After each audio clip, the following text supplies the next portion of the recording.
কলকাতা দক্ষিণের বিজেপি প্রার্থী দেবশ্রী চৌধুরীর সমর্থনে ভবানীপুরে রোড শো জেপি নাড্ডার।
এই মুহূর্তে আমরা রয়েছি জগৎপ্রকাশ নাড্ডার রোড শোতে। প্রচারের শেষ লগ্নে দক্ষিণ কলকাতার প্রার্থী দেবশ্রী চৌধুরীর জন্য এখানে প্রচারে নেমেছেন তিনি। আমরা প্রথম প্রশ্নটা করব, नड्डा जी कैसा लग रहा है अंतिम चरण की चुनाव के आगे आप रोड शो में हैं? देखिए, भारतीय जनता पार्टी के पक्ष में सारे देश में मोदी जी को तीसरी बार प्रधानमंत्री बनाने के लिए 400 पार के लक्ष्य को लेकर के सारा देश चल पड़ा है और बंगाल भी उससे अछूता नहीं है। बंगाल में भी 42 सीटें हैं और भारतीय जनता पार्टी 30+ सीट्स पर जीत करके आ रही है। एक तरफा लोगों का मन भारतीय जनता पार्टी को वोट देने का है। लेकिन आपने विधानसभा चुनाव में कहा था 200 पार तो हुआ नहीं, इस बार होगा? बिल्कुल होगा जो हमने कहा। और पिछली बार भी ममता जी ने जिस तरीके से काउंटिंग में बेईमानी की और जिस तरीके से पोलिंग के दिन बेईमानी की, उस कारण से वो सरकार बना पाए, आगे ये संभव नहीं हो पाए। अच्छा नड्डा जी, ये चुनाव हो रहा है दिल्ली में सरकार बनाने के लिए, लेकिन अपना का जो स्टेट लीडर है वो कह रहे हैं कि हम 30 के आसपास बन जाएंगे तो यहाँ की सरकार गिर जाएगी।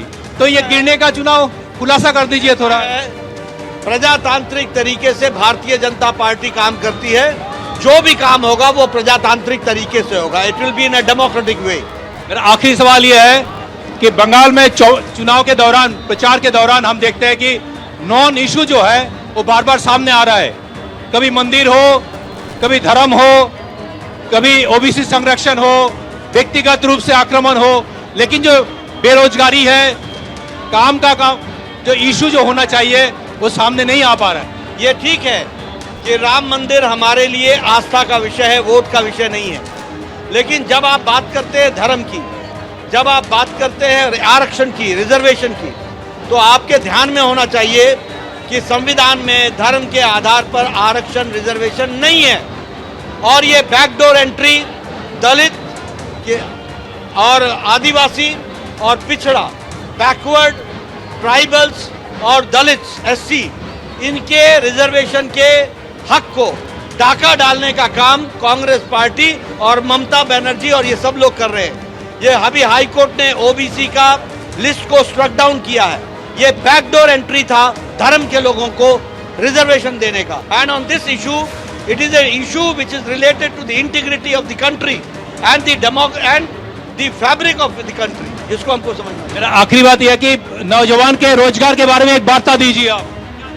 नया सरकार क्या कर, जितना रोजगार मोदी जी के नेतृत्व में मिला है, भाई साहब, अगर 11वीं अर्थव्यवस्था से 5वीं अर्थव्यवस्था पहुंची है तो रोजगार मिला है। ये क्या जाने व्हाट इज इकोनॉमी, ये क्या जाने कि लोगों के घर में किस तरीके से आर्थिक दृष्टि से उत्थान हो रहा है। तो इसलिए this is an issue which has been created, but it is a non issue because people know कि मोदी जी के नेतृत्व में कितना एम्प्लॉयमेंट मिला है और मोदी जी के नेतृत्व में ही इन्फ्लेशन कंट्रोल में है और इसके साथ साथ जीडीपी बढ़ रही है। तो जीडीपी आइसोलेशन में नहीं बढ़ती, जीडीपी बढ़ती है तो हमेशा उसके साथ साथ एम्प्लॉयमेंट भी जुड़ा होता है। बहुत बहुत शुक्रिया।